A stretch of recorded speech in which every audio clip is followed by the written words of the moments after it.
National highway authority of India यानी NHAI को सरकार ने अगले कुछ वर्षों तक पूंजी बाजार से दूर रखने का फैसला किया। यानी सीधी बात यह कि एनएचएआई बॉन्ड जारी करके बाजार से नया कर्ज नहीं उठा पाएगी। बीते 2 साल से एनएचएआई इस बाजार से बाहर है। संभावना यह है कि वित्त वर्ष 2028 तक इसे बाहर ही रखा जाएगा। ऐसे में अब इसको या तो सरकार बजट से पैसा देगी या फिर ये सड़कों को नीलाम कर और टोल बढ़ाकर पैसा जुटाएगी।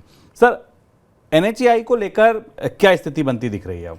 हमने अपने आपको इकोनॉमिका में एनएचएआई की स्थिति के बारे में 2 महीने पहले बताया था कि भारत का सबसे बड़ा जो सड़क निर्माता संगठन है या ऑर्गेनाइजेशन, उसकी क्या हालत हो चुकी है। और अब आज स्थिति यह है कि देश की सबसे जो एपेक्स सड़क निर्माता कंपनी है, सरकार उसे बॉन्ड बाजार में या कर्ज बाजार में जाने नहीं देना चाहती। और इसकी वजह क्या है? इसकी वजह है कि गले तक, या कहें कि सर तक, आंख तक एनएचएआई कर्ज के बोझ में दबी हुई है। तो अब 5 साल तक, 2020 में सरकार ने पहली बार एनएचएआई को कर्ज लेने से रोका था, 2028 तक, यानी एक लंबे समय तक एनएचएआई को किसी भी बारोइंग की बाजार में छूट नहीं होगी। अब सड़कें कैसे बनेंगी, उसके लिए सरकार बारो करके उसको पैसा देगी। ऐसा इसलिए है क्योंकि एक आंकड़ा समझना जरूरी है। 2028 तक एनएचएआई को अपने पुराने पिछले कर्ज पर, जितना कर्ज उसने ले रखा है, उस पर 50,000 करोड़ रुपए के आसपास का ब्याज चुकाना होगा। मूलधन तो अलग है, यानी इतनी देनदारी तो ब्याज की एनएचएआई के लिए होगी।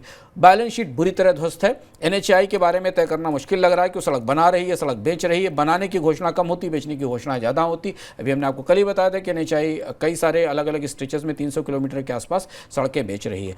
एनएचएआई की वित्तीय स्थिति भारत में सड़कों के विकास पर आने वाले समय में निश्चित तौर पर भारी पड़ेगी, क्योंकि सरकार के बजट में इतना पैसा नहीं होगा कि वो जिस तरीके की भारतमाला बड़ी परियोजनाएं हैं उन्हें फिनांस करने के लिए वो पैसा दे सके। और इसीलिए भारत की सरकारी कंपनियों को, सरकारी उपक्रमों को शेयर बाजार से, बॉन्ड बाजार से कर्ज लेने की छूट होती है। लेकिन एनएचएआई क्राइसिस में, संकट में है, और इसलिए उसे अब कर्ज लेने की छूट नहीं मिलेगी। एनएचएआई के भीतर क्या चल रहा है, इस पर हम लोग विस्तार से चर्चा कर चुके हैं। ये इकोनॉमिकम का लिंक भी आपको इस डिस्क्रिप्शन बॉक्स में मिल जाएगा, जहां आप एनएचएआई की पूरा हालचाल जान सकते हैं।